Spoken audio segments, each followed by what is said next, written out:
Books, they're everywhere. They help us learn new things.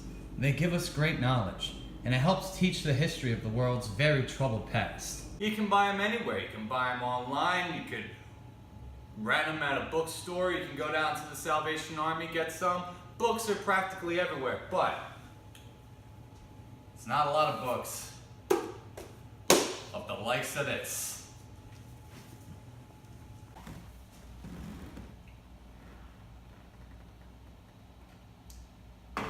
You startled me. Well, glad I caught you. Because today we're going to be reviewing chapters 3 and 4 of Teach Like Your Hair's on Fire by Mr. Rafe Esquith. And you know, I don't know about you, but I mean, my hair's perfectly fine. I don't think it'll be on fire, but hey, we're going to be teaching like it is. So let's jump right into it.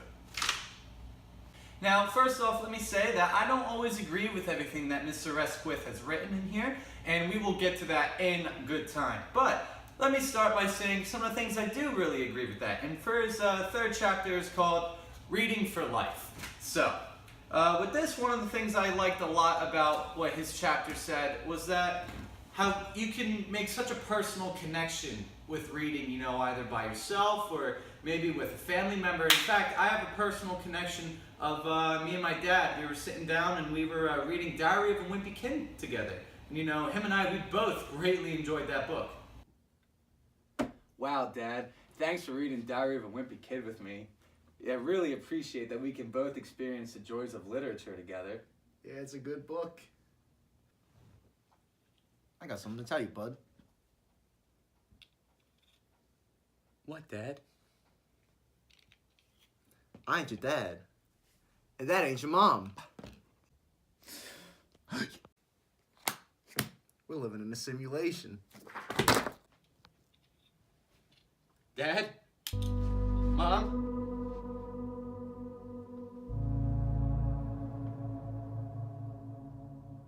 Another thing that I really liked what Rafe Esquith had to say was that, say you're a teacher and you notice a student reading fantasy novels, like let's say they're reading Harry Potter.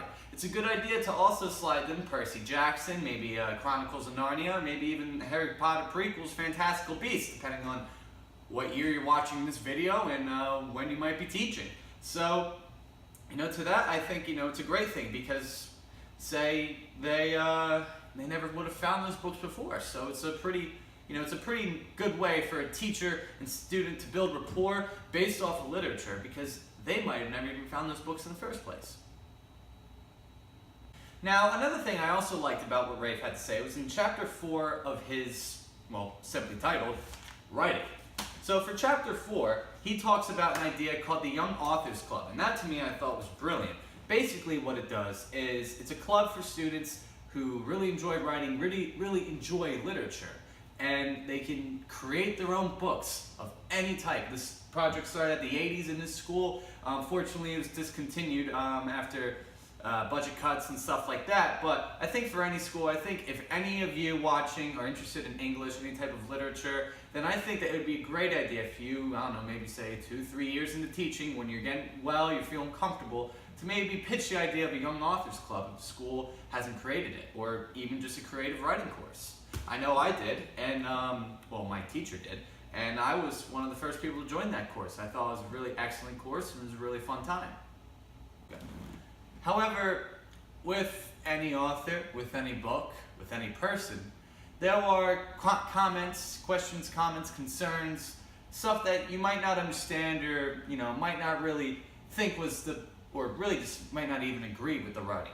And for me, I felt that, you know, I think for this review it would be fair to give some criticisms. I feel that Mr. Esquith here is a bit arrogant within his writing. To even look at one case on page 45 of his book, in the beginning sentence of chapter 4, for his writing chapter, he goes, "In general, students today are very poor writers, and it's no wonder." End of sentence. Now to me, it's a bit confusing because one, that's a very broad statement to make. Mr. Esquith taught in an LA school, in one city, in one classroom, one district. I don't understand how he can make the great assumption that readers today are not good. or just poor writers. And I feel that that's a bit too hard on his students, and I feel that that's a bit too lacking on his own part. And I also think that it's just comes across as unfair to a lot of teachers who are really putting in the hours to try and make their students the best. Another thing that I thought that at least caught my eye was when he was talking about objectives on page 32 with the new paragraph of a different focus. And where he said, the objectives always focus on fluency, comprehension, and other necessary but deadly dull goals. I have never seen a district reading objectives in which the words joy, passion, or excitement top the list. I think they should. Now, to me, that confuses me a bit, because with my education, I always thought that objectives were something that had to be concise, something that had to be precise, something measurable, and measurable is the big thing. To me, I feel like these objectives, it's just a complaint. Like, it just sounds like he's being, it's actually rather subjective. They're not objective at all. Like, I don't know how you could say, oh, Johnny here has at least 55% of joy when reading this book, and Susan over here has 85% of joy, or Stephen has reached 80% of passion, while Larry has reached 42% of passion. Another thing in his reading chapter, on page 36, he has two things in here that I just thought were confusing to write about, where he goes, with the rise of home shopping on the internet, more and more kids order books online. It's wonderful that children are ordering books, but it's not as meaningful as going to the library. Now, I don't know about you, but that to me just seems pretty counterintuitive. I mean, this is just the way that the trends are going. I don't really understand why going to the library would make that much of a difference, other than be a quiet place to read and you might discover more books in person. But if you're on Amazon and you're looking under fantasy categories, you're going to see tons of books. I mean, it's even easier. He goes, another point that he says just a few lines down that caught my eye and I was kind of confused about, was where he goes, these days, which first to start, these days is a sentence that anyone who's about to complain about something that they don't really know about kind of happens, in my opinion. Like, if you say, oh, these days X is getting more than Y or something like that, it just seems like just more of a judgment, not something that's really concise. But I digress. He goes, these days, children who read are often mocked by ignorant peers. Now, that to me, I mean, I grew up in a fairly big school in a suburb outside of Philadelphia, and in my schools, I don't really remember at all seeing kids who were mocked by reading.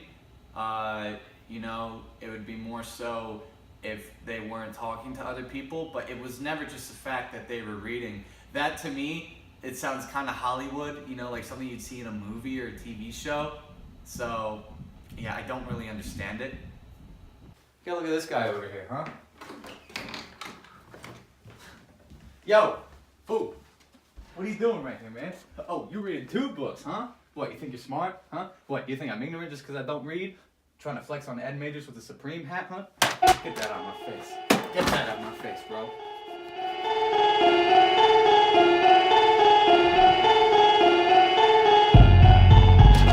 All in all, chapters 3 and 4 of Teach Like Your Hair's on Fire does have some very good points to bring up. I think it has a lot of good information for a lot of teachers to take from it.